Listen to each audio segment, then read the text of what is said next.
Je crois qu'il y a de plus en plus d'attention politique pour ce phénomène-là, à cause d'une augmentation observée partout en Europe de l'usage des armes de guerre, souvent provenant des Balkans, par des criminels et aussi par des terroristes.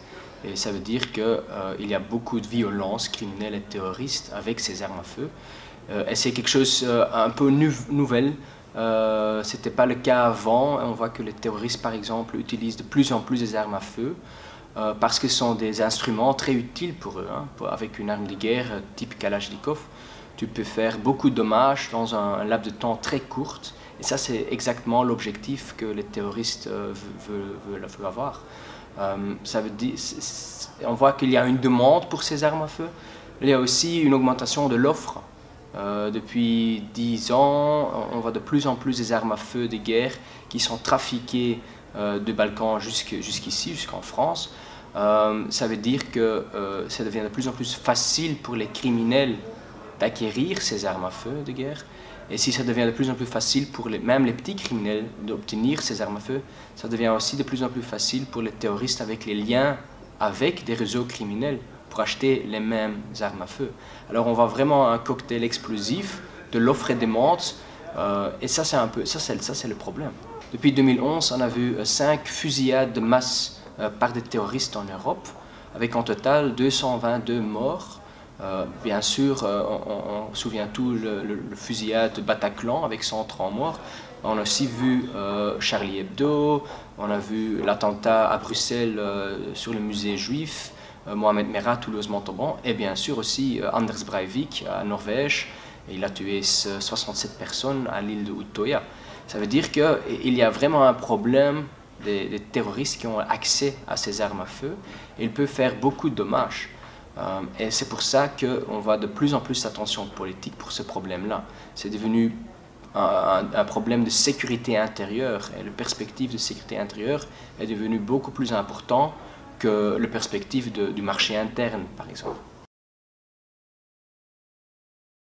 Si on regarde les attentats terroristes qu'on a eus ces dernières années, on voit que souvent les terroristes ont utilisé des armes à feu qui étaient trafiquées des Balkans. Par exemple, les frères Kouachi avec Charlie Hebdo, ils ont utilisé des M70 fusils d'assaut produisés en Serbie dans les années 80 pour l'armée yougoslave. Mais bien sûr, dans le conflit qu'on a eu là dans les années 90 et 2000, on voit que beaucoup de ces armes sont disparues et maintenant dans les mains des citoyens.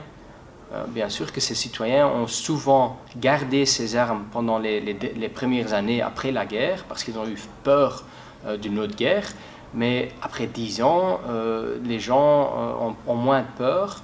Et on a aussi une crise économique, alors beaucoup de gens ont eu des problèmes financiers. Et ça veut dire que ces citoyens ont souvent vendu ces armes à des gens avec des buts lucratifs, criminels, pour trafiquer ces armes.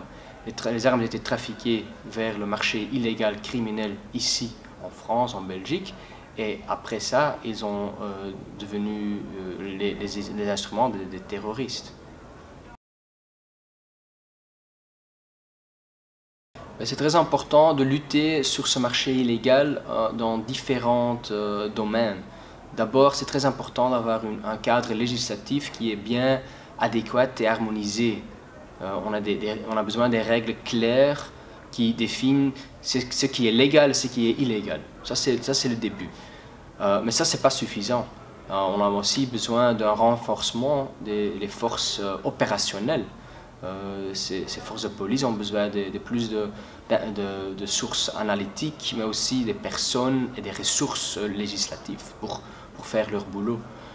Mais on a aussi besoin de plus de coopération avec les pays de source, surtout les Balkans aujourd'hui, mais peut-être aussi l'Ukraine, les pays dans l'Afrique du Nord.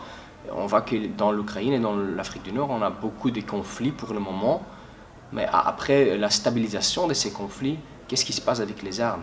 Il y a toujours le risque que ces armes vont être trafiquées vers l'Europe.